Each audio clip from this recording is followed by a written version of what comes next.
عامل کی شکایت لے کر میرا مولا مصروف نماز تھا۔ بھائی دیکھیے، ہمیں کچھ بتانے کی ضرورت نہیں ہے اس مجمع میں کہ نماز کے نام پر خدا کے حق کو، خدا کے نام پر بندوں کے حق کو نظر انداز نہیں کیا جا سکتا۔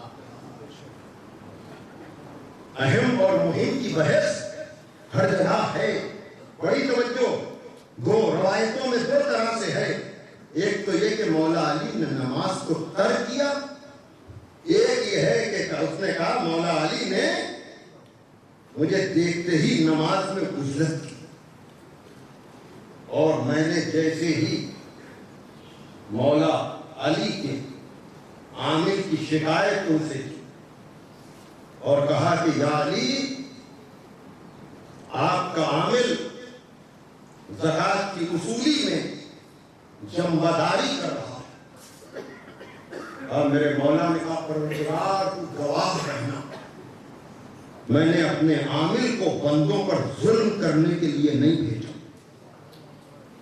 کہا اسی وقت جیب سے کھال نکال کر جس پر احکامات صادر کیے جاتے تھے فوراً لکھا کہ جیسے ہی میرا یہ حکم نامہ، جیسے ہی میرا یہ پیغام تجھ تک پہنچے، تیرے پاس جمع کیے ہوئے اموال کا تو امین ہوگا اور میرے نئے نمائندے کا تو منتظر رہے گا۔ بڑی توجہ ہے محترم، دیکھیے آج تک یہ مسائل ہیں کہ آدمی اپنوں کی غلطیوں کو کور کرتا ہے تاکہ ہماری پارٹی کمزور نہ ہو جائے۔ بھائی یہی ہوتا ہے نا، یعنی غلطی کا احساس ہونے کے باوجود ظاہر یہ کیا جاتا ہے کہ ہم اسے تمہاری شکایت کی وجہ سے ہٹا نہیں رہے ہیں۔ یہی فرق ہے ظالم حکمرانوں میں اور عادل حکمران میں۔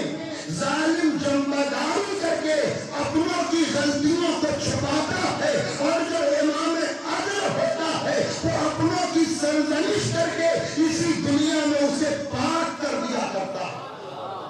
بڑی توجہ ہے محترم، یہی وجہ ہے خطیب اکبر مرزا اکرم مرحوم جب جملہ کہا کرتے تھے، کہا مولا علی کے پاس لوگ اپنے گناہوں کا اقرار کرتے ہوئے پہنچتے تھے اور جا کر کہتے تھے کہ یا علی ہمیں پاک کر دیجئے، یا علی ہمیں پاک کر دیجئے، تو لوگ کہتے تھے تم اپنے جرم کا اقرار کیوں کر رہے ہو؟ نہیں، مولا علی نے اپنے دور میں خدا کی الوہیت کا بھی، خدا کی عدالت کا بھی اور قیامت کا بھی اتنا یقین دلا دیا تھا کہ لوگ اس دنیا کے وقتی سزا کے لیے تیار ہو جاتے تھے، اپنی آخرت کو محفوظ کر لیا کرتے تھے۔ بڑی توجہ، یہ ہم ہیں جو دنیا دار ہو کر کے سوچتے ہیں یہی ہماری ساری چیزیں چھپ جائیں۔ کہا میرے مولا نے فوراً ہی اس کی برخاستگی کا حکم دے دیا۔ ایک تو ہے کہ تیرے پاس شکایت لے کر آئی ہوں تو تو مجھے دھمکی دے رہا ہے، اور ایک وہ میرا مولا تھا جس نے میری شکایت سنتے ہی، بھائی دیکھ رہے ہیں کیریکٹر اور کردار کا کتنا ڈفرنٹ ہے، کتنا فرق ہے۔ بہرحال اتنی گفتگو کے بعد اب یہ علی والوں کا بھی کردار آپ دیکھیں، علی والوں کا بھی آپ کیریکٹر دیکھیں۔ جیسے ہی اس نے یہ سارے ثبوت دیے، مولا علی کی مدح و ثنا کی، فوراً ہی اس کے سلسلے میں حاکم نے کہا کہ اس کی جمع کی ہوئی جائیداد یا اس پر جو بھی اس کے ساتھ سلوک کیا گیا ہے، اس کے ساری چیزوں کو واپس کر دیا جائے۔ یہ ہے علی والوں کا کردار کہ سودائے ہمدانیہ نے فوراً کہا واہ، کیا تو یہ سمجھتا ہے کہ خالی میں اپنے حق کے لیے آئی ہوں اور تو میرا حق واپس کر دے گا تو میں مطمئن ہو جاؤں گی؟ اس کیریکٹر کو آپ دیکھتے، مجھے کچھ کہنے کی ضرورت نہیں ہے۔ جب بھی صدائے احتجاج حق کے لیے بلند ہوتی ہے تو خرید و فروخت کا مسئلہ شروع ہو جاتا ہے کہ ایک تو خرید لو، باقی کے حقوق کو غصب کر لو۔ یہ علی کی چاہنے والی سودائے ہمدانیہ نے بتایا کہ اپنوں کے لیے نہیں بلکہ غیروں کے لیے حق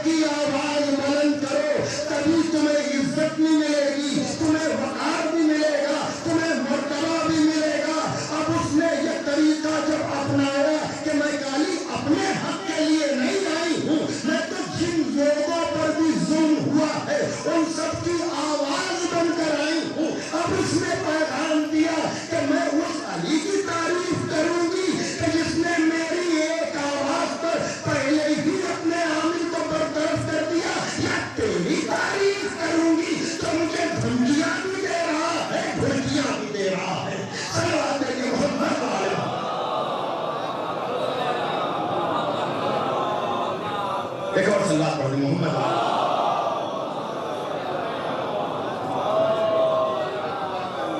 ایک اور صلوات کی گزارش.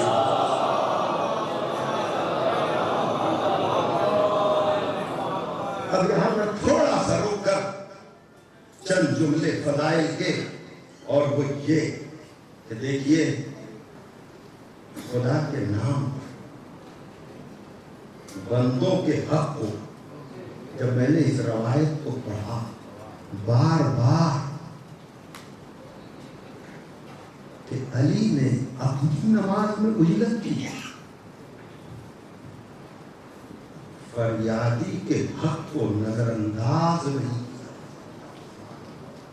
سرکار امیر العلماء استاد محترم مولانا حمید الحسن صاحب نے بھی حقوق الناس ہی کا ذکر کرتے ہوئے کہا دین کے نام پر بندوں کے حق کو نظر انداز نہیں کیا جا سکتا. جہاں اللہ نے حقوق انسانی کا اتنا خیال رکھا ہو کہ دوران نماز بھی اگر کوئی سلام بھی کرے، بڑی توجہ، تو آپ کو حق نہیں ہے کہ اللہ کے نام پر اس کے سلام کو نظر انداز کرے. اور جیسے ہی میں نے یہ روایت دیکھی کہ مولا علی مشغول نماز تھے اور اس کے لیے اجلت کی، بھائی توجہ فرمائیے گا، فوراً میرا ذہن مولا علی کے اس رکوع کی طرف گیا جس رکوع میں مولا علی نے سائل کو زکات دی تھی. بھائی توجہ فرمانے، یہ حقوق انسانی کی بات کہاں ہو رہی ہے؟ بھائی ہمیں بھی جواب سلام کا حکم ہے. لیکن اگر آپ کو یاد ہو تو میں نے 40ویں کی مجلس میں بھی یہ بات کہی تھی اور ابھی وہیں سے بات شروع کی تھی. کیا کہا؟ میں تجھ جیسا نہیں ہوں. دیکھیے ہماری حدیں ہیں، ہم چاہ کر کے بھی نبی و علی جیسے نہیں بن سکتے. ہمیں اپنی نماز کو توڑنے کا بس یہی تک ہے معاملہ کہ جواب سلام دے کر اس کے حق کو ضائع نہ کرو، لیکن نبی و علی پر اپنا قیاس بھی نہ کرو. ایسا نہ ہو کہ کوئی یہ سوچے کہ مولا علی نے زکات دی ہے تو ہم بھی چلو، اس لیے کہ لوگوں نے کوشش کی تھی، اس لیے کہ لوگ یہ سمجھ رہے تھے کہ زکات سے ولایت ملتی ہے. بڑی توجہ، اگر زکات دینے سے ولایت ملتی ہوتی تو بہت سے لوگوں نے انگوٹھیاں دی تھی. اور گھبرا گھبرا کر، اور ایک نفسیاتی بات میں آپ کے سامنے عرض کروں، اور وہ یہ نفسیاتی بات ہے بس، اور وہ یہ کہ اگر نبی نے پہلے یہ بتا دیا ہوتا کہ زکات دینے والے کے لیے آیت آئی ہے تو کبھی بھی لوگوں کی زبان پہ علی کا نام نہ آتا. وہ تو نبی نے پہلے یہ پوچھا کہ حالت نماز میں کس نے یہ کام کیا. لوگوں کی زبان پر برجستہ علی کا نام اس لیے آیا، انہوں نے سوچا نبی تنبیہ کریں گے کہ علی سخاوت کرو مگر حالت نماز میں نہیں. میں نے کیا کہا؟ توجہ فرمائیے گا، ورنہ اگر یہ پتا ہوتا کہ علی کے بارے میں آیت آئی ہے تو کبھی بھی علی کا نام نہ آتا. وہ تو یہ سوچ کر نام لیا اگر نبی کہیں گے کہ یا علی عبادت خدا کا خیال تو رکھا کرو. اب یہ دیکھا کہ زکات پر ولایت مل گئی تو لوگوں نے بھی زکات دینا شروع کی، لیکن کوئی بھی علی جیسا بننے کی کوشش نہ کرے، اس لیے کہ ذکر علی بھی چاہیے ذکر نبی کے ساتھ، ورنہ کھلا فریب ہے یہ زندگی کے ساتھ. حیدر کی ہمسری میں جو فیاض بن گئے ان کی نماز بھی گئی انگشتری کے ساتھ. حیدر کی ہمسری میں جو فیاض بن گئے ان کی نماز بھی گئی انگشتری کے ساتھ. جیسے ہی اس روایت کو میں نے بار بار پڑھا کہ لوگ کوئی نہ کوئی تو نس نکالنے کی کوشش کریں گے نا کہ حالت نماز میں ہونے کے باوجود علی نے عدل کے لیے، تو بھیا علی کی صحابت بھی رکوع کے آئی ہے، علی کی عدالت بھی دوران نماز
لیکن بس آخر کلام میں، اور وہ یہ کہ اگر میں نے رکوع اور نماز پر آپ کو متوجہ کیا کہ دوران نماز بھی اس بارگاہ میں عدالت ہوتی ہے، دوران نماز بھی یہاں سخاوت ہوتی ہے، تو کوئی مقام تعجب نہیں ہے، آپ کو بھی متوجہ کیا گیا ہے۔ مجھے انصاف سے بتائیں، یہاں پیش نماز حضرات بھی بیٹھے ہوئے ہیں، نماز ان کے پیچھے پڑھی جاتی ہے، ان سے بھی جا کر پوچھئے گا کہ ماموم کا حق کیا ہے، نماز جماعت کی برکت کیا ہے، کہ اگر رکوع تک بھی ماموم امام کو درک کر لے تو اسے پوری رکعت مل جایا کرتی ہے، لیکن اگر تاخیر سے پہنچا ہے تو بیچارے امام کو پتہ کیسے چلے گا کہ کون تاخیر سے آیا کون دیر سے آیا؟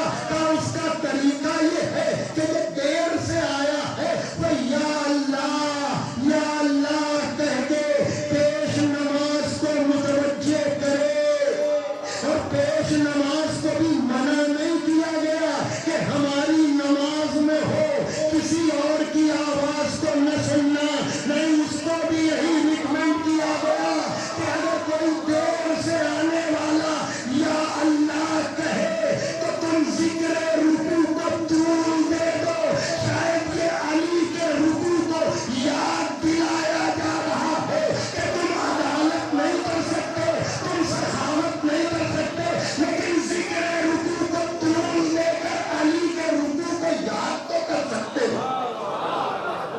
صلوات محمد والا دیکھ رہے ہیں آپ حقوق انسانی کا خیال کتنا ہے کہ دیر سے آنے والے کو یہ حق ہے، اور پھر وہ ذکر کو طول دے گا، اللہ کے نام پر نظر انداز نہیں کرے گا۔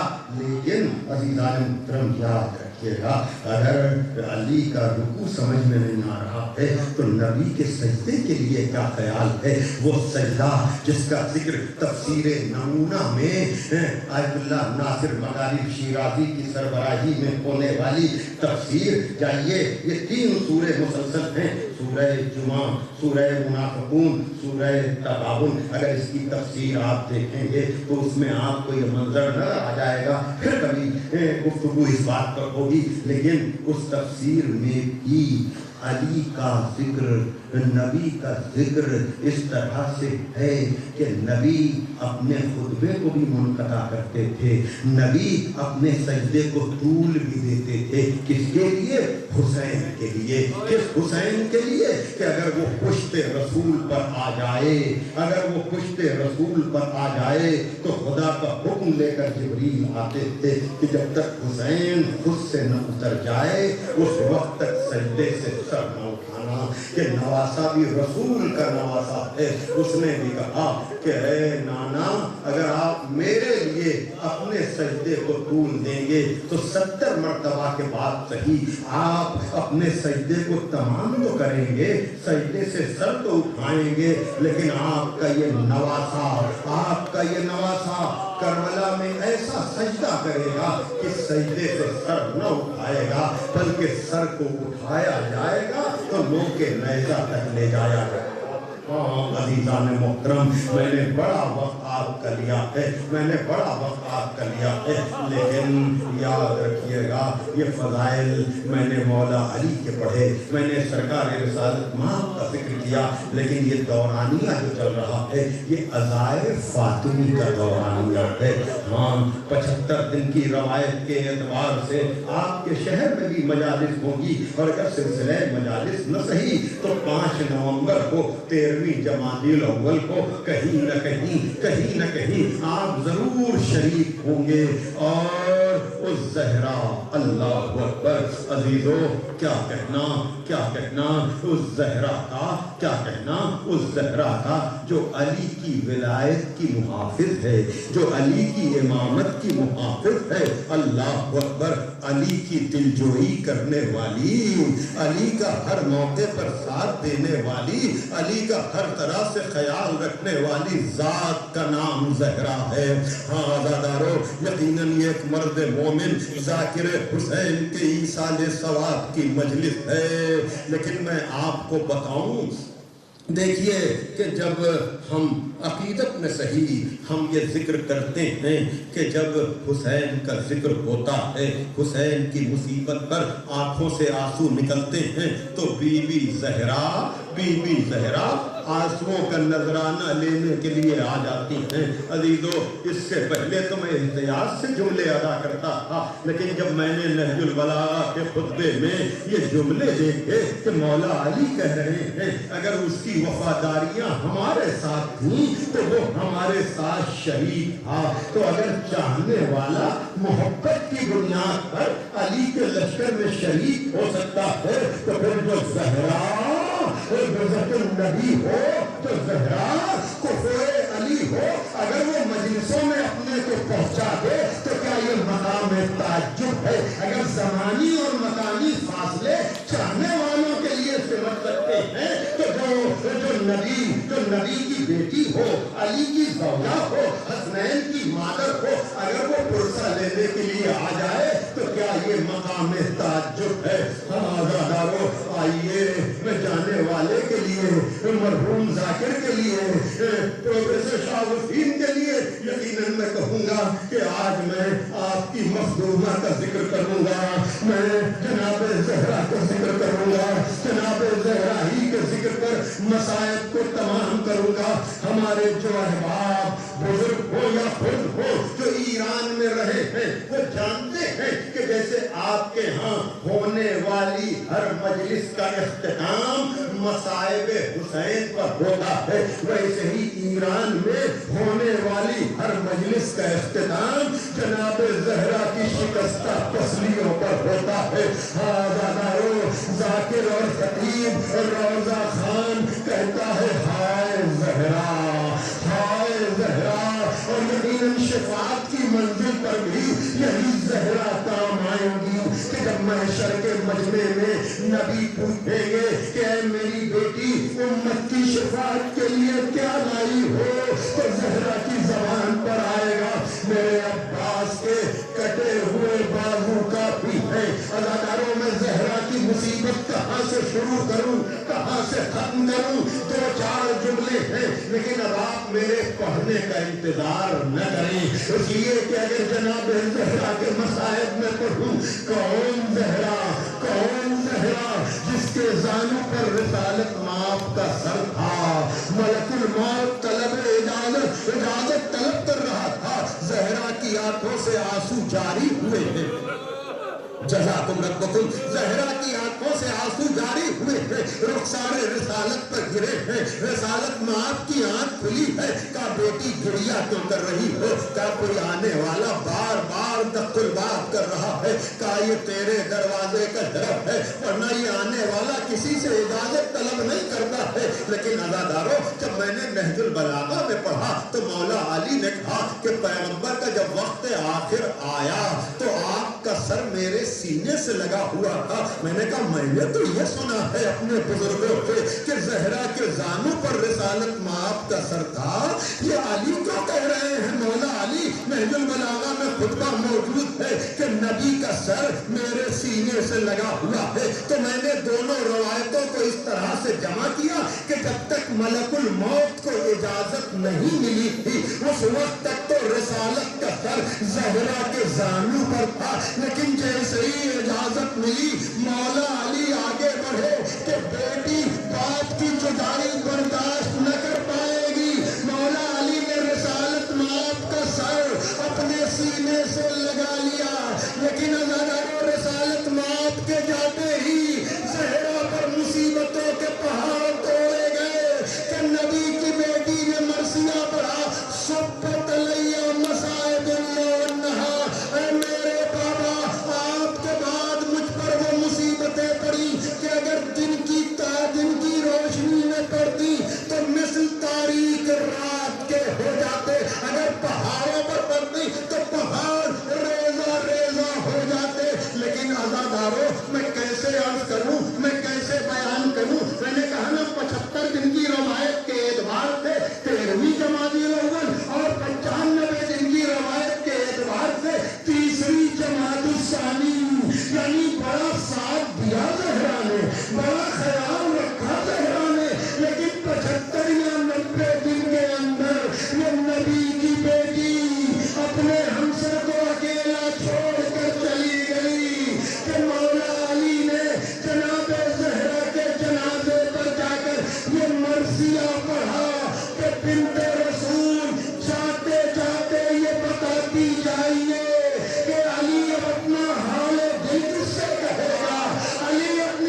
ثانی جمادی الثانی تک جب بھی آپ جناب زہرا کی مجلس میں یہ مصائب سنیں گے آپ تڑپ جائیں گے. جب بھی کسی گھر سے جنازہ نکلتا ہے تو رونے کی آواز بلند ہوتی ہے, لیکن اللہ اکبر وصیت زہرا رونے پر بھی پابندی لگائے ہوئے ہے کہ بیٹیاں بلند آواز سے گریہ نہیں کر سکتی, بلند آواز سے رو نہیں سکتی. ہچکیوں کے درمیان زہرا کا جنازہ مولا علی لے کر چلے, قبر کے نزدیک پہنچ کر کہا یا رسول اللہ اپنی امانت کو لے لیجئے, لیکن علی شرمندہ ہے. جب یہ امانت میرے سپرد کی تھی تو پسلیاں ٹوٹی ہوئی نہیں تھی. یہ زہرا اپنا احوال آپ کو سنائے گی. واہ زہرا, واہ مظلومہ, واہ مصیبتہ, الا لعنت اللہ علی القوم الظالمین. سيعلم الذين ظلموا أي منقلب ينقلبون. پروردگار عالم اس ذکر کو مرحوم کے لیے بہترین ایصال ثواب قرار دے. پروردگار ہمیں ہمارے ایمان کو کامل فرما, ہمیں قرآن, نہج البلاغہ اور صحیفہ سجادیہ سے وابستگی کی توفیق عطا فرما, ہمیں ان کی تعلیمات پر عمل کرنے کی توفیق عطا فرما, ہمیں سیرت محمد والے محمد علیہ السلام پر چلنے کی توفیق عطا فرما, ملت کو متحد فرما. سرکار امام زمانہ اجل اللہ تعالیٰ فرجہ الشریف کے ظہور میں تعجیل, اور ہمیں اس لائق بنا کہ ہمارا شمار بھی ان کے انصار و آوان کر سکے. اللہم تقبل منا انکا انت السمیع العلیم. پھر آپ حضرات سے گزارش کی جاتی ہے ایک مرتبہ سورہ ہم, 3 مرتبہ سورہ توحید کی تلاوت فرما کر مرحوم شاہ محمد وسیم ابن شاہ بن حسین